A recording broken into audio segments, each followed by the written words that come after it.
Today I'm going to be going over why I personally have basically paused and stopped journaling all my trades.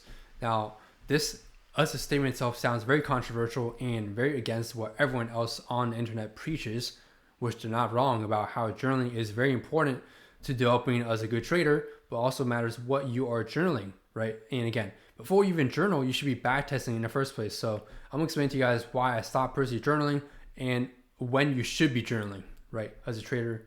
I'm going to go over my specific reasons why I personally stopped, but also reasons as to when to decide you should stop journaling. Now, here is basically what it is. I'll explain real quick why you should journal, right? It's mainly for me personally, I journal, mainly it's more so for me an optimization method. So for me, main reason really I was really journaling was optimization method. Another reason why a lot of people journal is understanding yourself better in terms of your psychology and identifying psychological triggers, which is very important.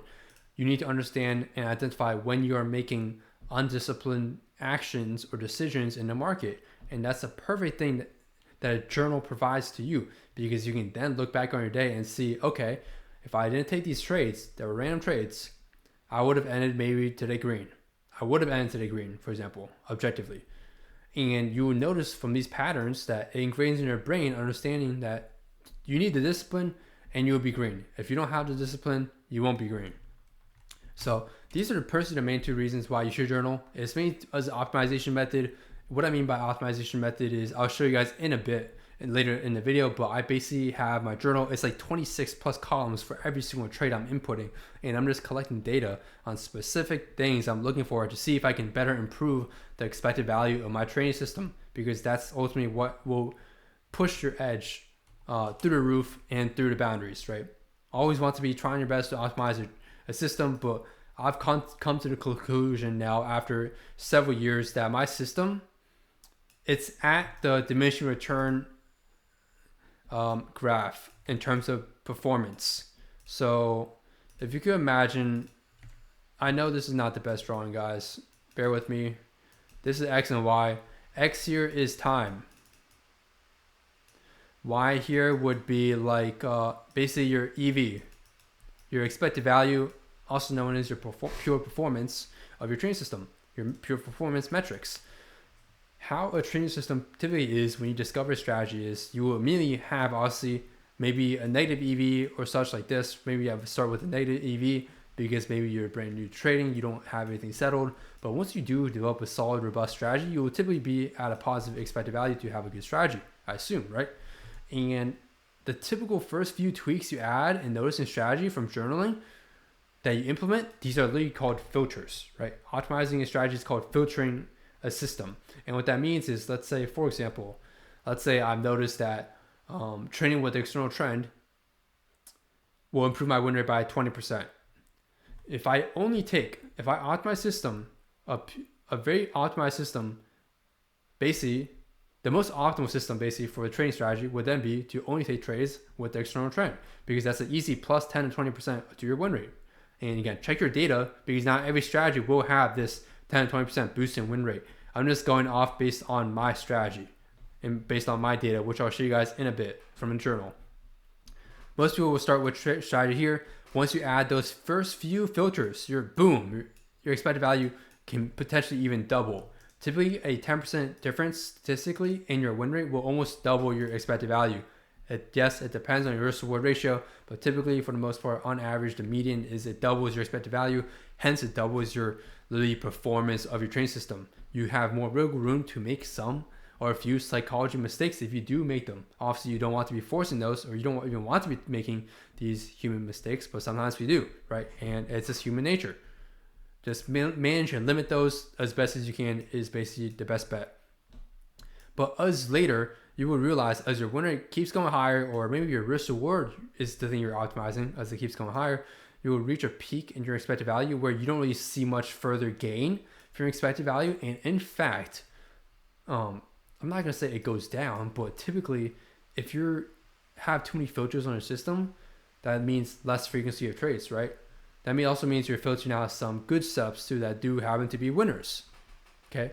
because there's no way to 100% filter out only bad trades and not filter out any good trades or winning trades, right? You will always have this balance between, when I add these filters, a lot of good trades or a lot of bad trades will be removed, but I will also sacrifice some good trades that actually hit TP.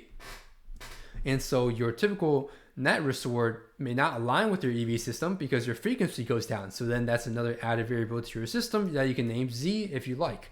And when you add that variable to your system, your frequency then goes down.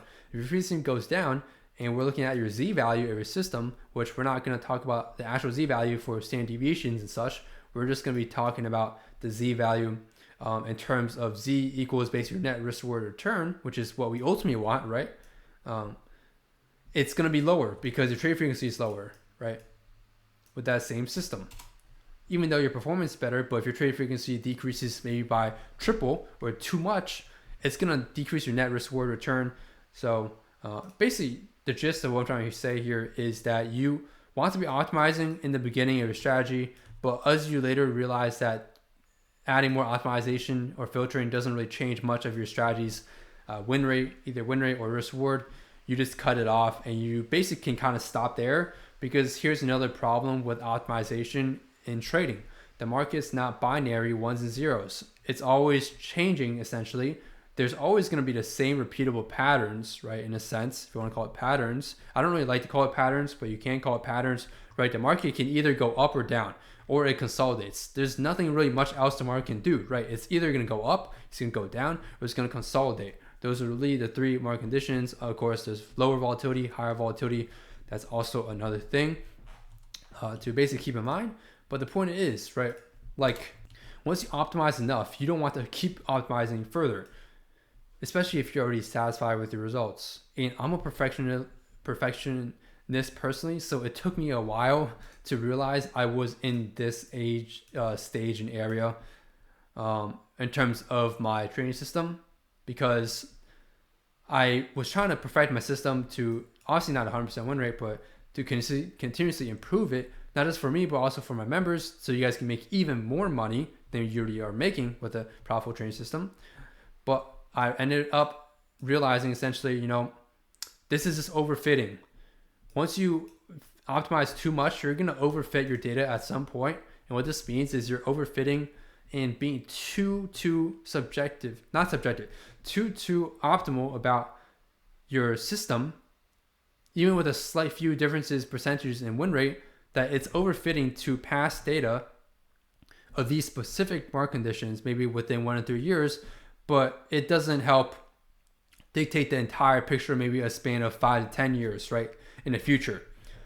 And no one's going to know that for sure, right? But the point is, you don't want to over optimize, because you end up overfitting data, and typically, that will typically lead to less frequency, and you obviously don't want to be taking one trade a week, especially if you're doing this full-time as full-time income.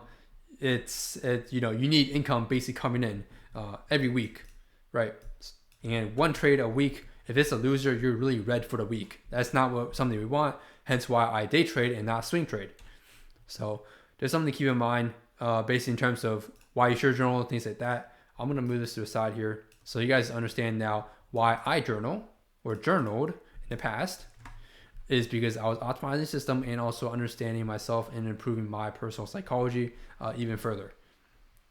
And mainly psychology, like I mentioned, I made a video on this. Psychology is really just this self-discipline. So keep your self-discipline up and you will succeed in training with a good edge. Now, why you should stop journaling. Why or when should you stop journaling?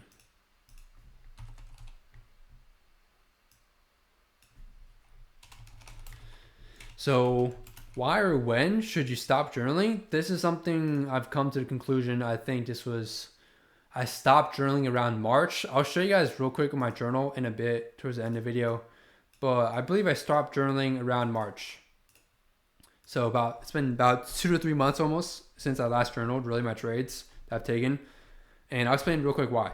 Because first off, you guys know, I was mainly journaling at that point for optimization, and you don't want to overfit your data, right? So if I'm not trying to optimize my system further, and I'm keeping it at where it is now, which is a very good expected value. It's like 1.6 to 1.8 expected value right now. I don't need anything better really It's just a matter of time and frequency at this point. It is what it is. It's not something that's super important. It's just a mental thing that I personally had as someone that likes to be perfect. I had to just tell myself over the long run, I don't want to overfit my data and basically spend too much time on something that is going to be minuscule to my P&L, right? So something to just keep in mind. And of course, my psychology, I use something else now to replace that. I'm going to show you guys something because this is very cool. So why and when should you stop journaling? I'll explain my reasons. Like I said, I've optimized my system enough where it is potentially diminishing returns and there's not much benefit in further optimizing. I've also found a better way of keeping track of your psychology with less effort, because you guys know journaling is a lot of effort. Now again, why you should journal, I forgot to mention one more thing. Crucial. If you are unprofitable, you must journal. Guys, if you are unprofitable, you must journal. This is like number one. Like if you're not journaling, I don't know what you're doing. If you're unprofitable, you're unprofitable for a reason. You're not putting enough effort, right? Majority of the effort in your training journey, you would realize, is at the beginning. And as time goes by, once you solidify the system, you're not really putting much external effort in terms of time outside of active trading to really learn too much trading stuff, because you already have a good system. There's no need to further add too much further stuff to then overcomplicate your brain, right? And cause confusion. So if you're unprofitable, you must be journaling. I forgot to mention this earlier. I definitely should have, but for sure, journal if you're unprofitable, because you don't even know if your system works. Now, to me, you should be, here, I'll show you guys a step later, but again, this is my reasons, 2 reasons why I've stopped journaling. Oh, one more reason why I stopped journaling. Let me help make this a bit more clear for y'all. Number three, dress. And that is that at some point, your trading results is just law of large numbers. And it's just a numbers game at some point. Like in some point in your trading career, you realize once you've done your work, all that hard work and effort, blood, sweat, and tears ahead of time, at some point, it's just a law of large numbers, and it's just a numbers game at that point. And you're just letting the numbers and math play out really over a long run. Hence why, you guys know, when you're journaling each individual, every single trade. And especially with my trading journal where I'm keeping track of so many columns, it is time consuming for sure, right? Again, you must be doing that if you are not profitable. Stop skipping steps. This is only for people that are already consistently profitable and can know the ins and outs of their system, done the optimization they needed to fit their system to their preference, psychology, schedule, whatever, made a good training plan, and have some good rules to stick to, right? At the end of the day, for me, at this point in my training career, honestly, it's just a law of large numbers. I'm just here to execute my edge over a large number, sample size, and just trade frequency. And just letting the math be math. Let the math. That's a great way to think of it. I don't care about one or two trades individually. I don't care about like trades from 2 weeks ago, or maybe like this trade lost, this trade lost, this trade lost. I don't care about any of that, because at some point you're looking at the bigger picture of your equity curve, and in your equity curve, you're going to have losses. No one has winners all the time. It's going to look something like this maybe, right? Obviously not the best drawing here. This is a very ideal equity curve because it's a 45-degree angle. That's got like literally an ideal equity curve you want. You don't really have, unless forgot to mention, if you're obviously compounding, your equity curve is gonna look something more like an exponential function like this. Obviously, it's not gonna be that smooth, right? But you guys get my point. Overall trend of your equity curve is gonna be up. Hence, you shouldn't be focusing at this point in your trading journey. You wouldn't be needing to focus on each individual trade. You're just focusing on the bigger picture of just letting the math and trades play out. So hopefully that makes it as simplified as possible to help you guys understand why I stopped journaling. To me, it's just not worth the time anymore. I don't get any benefit or pros and cons in exchange for the input, which is my time I'm putting in. And I'd rather just use that free time to just chill and relax, man. Trading is stressful, and it's not something that just stress goes away completely when you're trading, right? That's just like emotionless bot behavior. We're still human at the end of the day. It's just how you manage and deal with your stress. And typically, I like to wind down a lot more after my training sessions. So, to me, not having to basically worry about journaling any more individual trades because I've done the work ahead of time to get to the point where I am here. It saves me a bit more of a headache in terms of stress and effort. I can just mainly just relax more, chill, and basically just do whatever I want, man. That's basically the most simplest way to break it down. Now I'm gonna be going over. Let me delete all this real quick. One more thing for this video. I think this video is very important to understand for journaling. I'm gonna try to make this separate here. I want to make it look visually appealing at least, so it looks better for you guys to read. And of course, take a screenshot. Feel free to, for sure. When should you stop journaling? All right, I'm gonna review something real quick. Everything real quick. Make sure this all looks good. Okay, so the next thing I want to get into now that you guys understand which one you're a part of, this next session, I'm really just gonna be talking about something mainly as a general guideline for how you should be profitable, or if you are new to trading, this is the basic roadmap that you should be taking, and it is learning, educating yourself, right? So learning, educating yourself. That's either through consuming content, things like that. But obviously, you want to be learning from one specific mentor, in my opinion, because you don't want to be mixing up systems that don't have any correlation or help with each other, and that just messes up with their mind, and that's gonna lead to basically you hesitating when you're live trading, or even back testing. You'll be looking at two completely different biases sometimes even, and those trading systems could just clash against each other, even though both could potentially work. So something to keep in mind. The first thing you always want to be doing is learning and educating yourself. So courses, mentorships, basically learning from people, paid content. You start with free educational content if you can. But me personally, I like to go straight into paid. If you have the money and funds, I'd recommend paying someone that's already done and already got to the stage of where you want to be, because that's the fastest way to learn the right information first and not having to unlearn certain things, because there's some bad information out there online. So I'm not going to get too detailed into the bad information, but you guys get the point. So learning and educating yourself. This is probably the wrong wording. Learning and educating yourself. And once you do that, you then want to be back testing. So this is the roadmap here. And once you finish back testing a system, you then want to start journaling. And this is where you do your optimizations.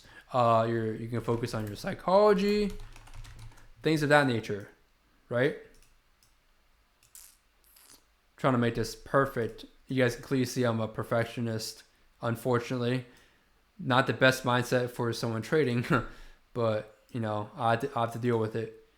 Okay. And then last but not least, once you have done the journaling, oh my gosh, once you have done the journaling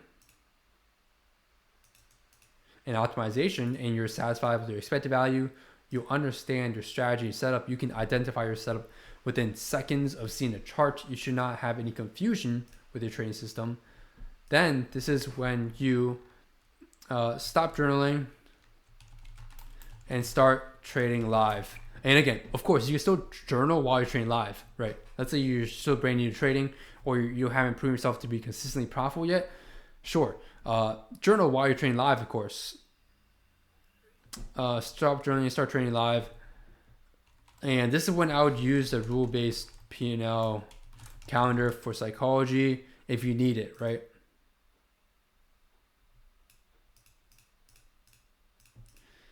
And start journaling. Of course, this is journaling either your back tested trades or your live trades. So you could say you might have already started trading live here. So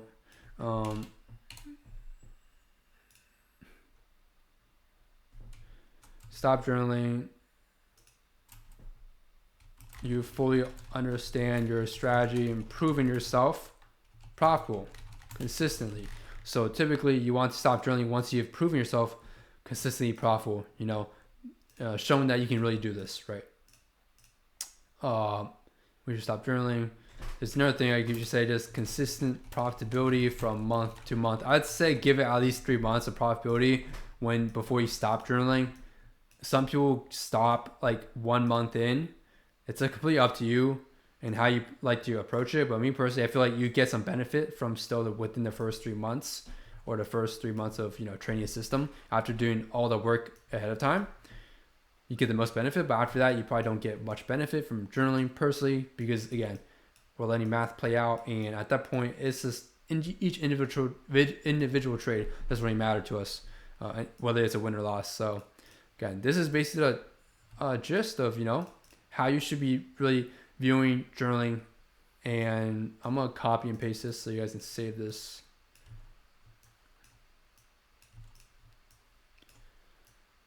What? Hold on. Okay, I'm gonna move it. We'll move it to the center here. All right, this is not gonna be centered. Never mind. I'm gonna leave it here. I'm gonna leave it right here. So this is when you should be journaling and when you should not be journaling. You should journal.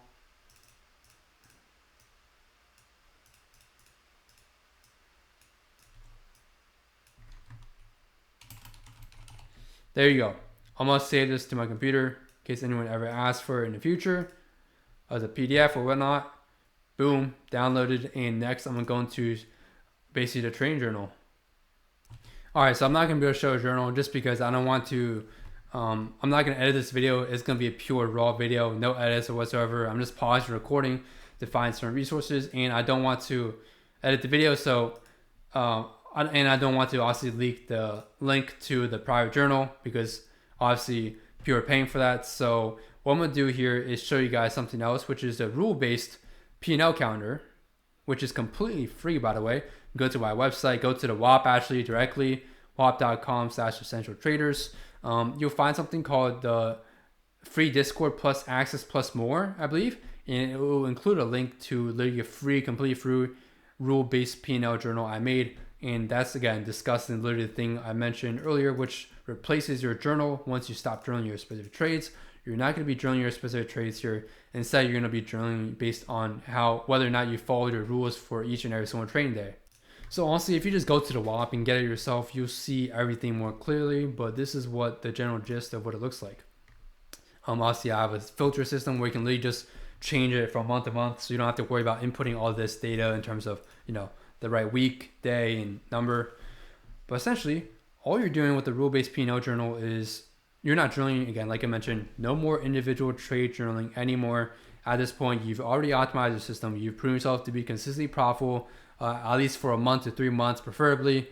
And you don't need really anything else. All you really need to do is just focus on math and discipline. And in order to let the math, you need to be disciplined to follow your system. Otherwise, the math is going to end up negative, right? You're going to have negative expectancy. All this P&L or rule-based P&L journal or rule-based journal is you're literally just going to, every single day that you follow your rules, you're going to mark a box or a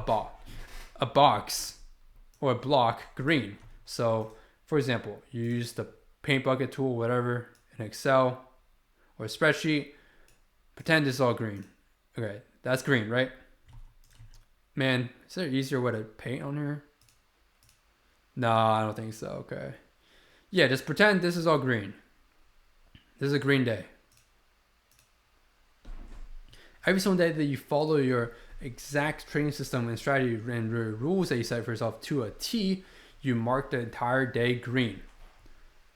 What I like to do with this rule-based journal, and I actually use this, by the way, guys, instead of since I'm not, again, doing a trading journal anymore of my individual trades, I still want to be keeping track of my discipline and making sure that I am still following my system, because a lot of people, when you're trading, you may not be in the moment with your emotions. So you may not, sometimes you won't even realize you're making mistakes or breaking rules.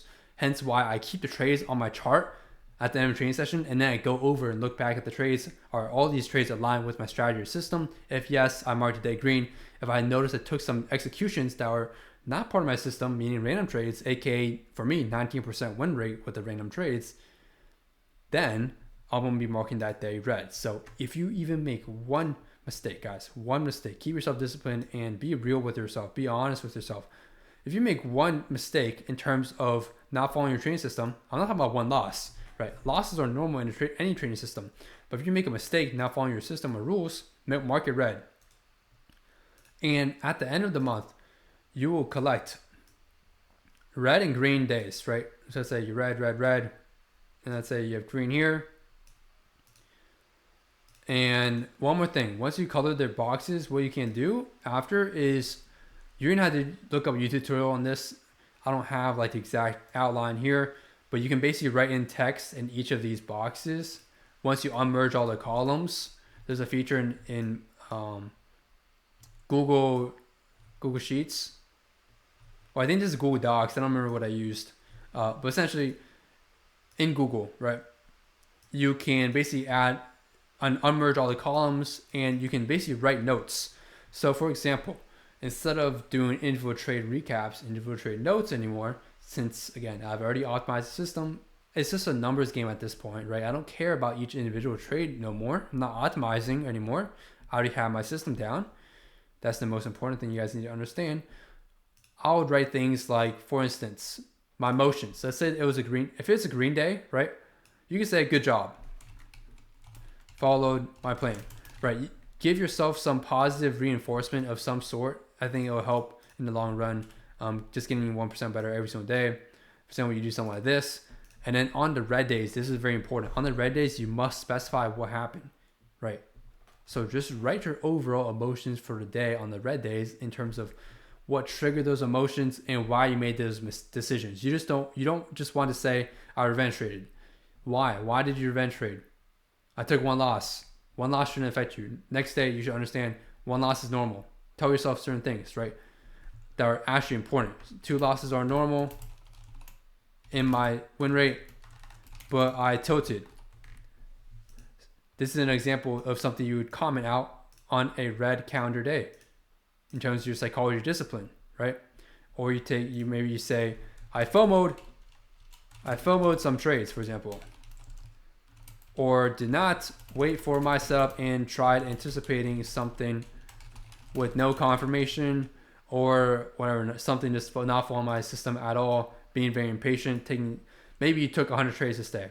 You write down, I took 100 trades, over traded because majority were not even my setup, right? There's so many things you can write, and I think this is a better outline.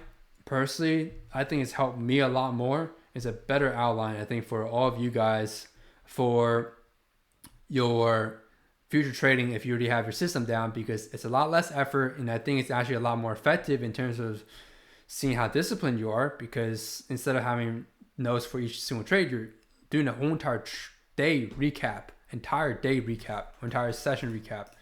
So just specific examples of certain things you can write down. And last but not least, what I want you guys to do, and I do this too, keep track of your discipline rate. Just like how you calculate your win rate of your winning to losing trades, calculate the number of days where it's green, shaded green, versus number of days where you didn't follow your plan and shaded red. You can either use a ratio. Let's say there's typically 20 active trading days a month. Maybe you're 10 for 10. This is your discipline rate. 10 for 10, you're 50%. So you're 50% discipline rate, which is, by the way, very bad. You preferably want to be disciplined, I'd say at least 80% of days. That's more ideal. Again, no one's perfect. I'm going to also have days where I make mistakes, and it is what it is. Part of human mistakes and errors. Nothing wrong with the system. It's just human mistakes. And I've shared some trades, but for the most part, I don't really tend to really make those, because I've basically developed the mindset and seen through all the pain from a long time ago what happens when I don't follow my system. And you can think of it as PTSD, if you want to call it that. Trader PTSD, right? Seeing how much I've lost in the past, not following my system. Hence, I need to be more strict on myself and follow my system in and out every single day, no matter what happens. Following your system and getting 5 losses in a row is much better than getting 5 losses in a row randomly, taking random trades, because that's not helping you at all. Develop as a probabilistic mindset and trader. And so let's say you get maybe 18 at 2-2. This is perfect. This is a 90% discipline rate. This is very good, right? You should be proud of yourself. And one thing you will realize when you have done an entire month of this, you will realize, I made a video discussing this already, but your rule-based journal or calendar is going to match very similar to your equity curve and P&L calendar. So typically you see on days where you are red on your P&L, if you go to your rule-based calendar, you will see you likely probably made at least one or more mistakes in terms of human mistakes in trading system. Not all the time, right? You can literally have a green day in terms of following all your rules and still end up with a red P&L. That is completely okay. I think this is a much better way of viewing trading. We don't want to view trading in terms of P&L. We want to be viewing trading in terms of, did I follow my trading system? Did I follow my plan? Because that's ultimately most important. The system execution is what's important, not the P&L, guys. The P&L is just a byproduct of following your system. So when I say that, look at the days where you follow your system in your rule-based calendar is the same as your P&L calendar. Those green days will tend to overlap and be the same, right? For example, let's say Monday the 3rd, you have a green day in terms of P&L. Well, look at your rule-based calendar. You likely had a green day there as well. If you have 3 red days in a row, look at your P&L. It's probably 3 red days in a row. Look at your rule-based journal. It's probably also 3 red days in a row, meaning you just did not even execute your strategy you put so much effort into. You're just doing yourself a disservice by not following your system that you put so much in hard work. I know you guys put in hard work, or at least some of you guys. Some people are just really lazy, I'm gonna be honest, but I know at least I put in a ton of hard work behind the scenes to get my system to where it is now and to share with you guys that are paying, obviously, for my time and the effort I put in ahead of time, and obviously put in your own effort to practice and backtest, right? And just be disciplined enough to stick to it every single day, and you'll find yourself adding 80 to 85% of your days, if not more, green. So this is basically the gist of today's video. I will save this in case anyone does ask for it in the Discord. Join the free Discord if you're interested. But aside from that, man, I'm going to end up the video here. Hope you guys enjoy this video. It's a 30-minute long session, but I think I've covered a lot of important things in terms of why I personally stopped journaling and when you should be journaling still and when you should stop journaling, but then adopt this new rule-based journal instead. And you will find this to significantly boost your discipline in your trading.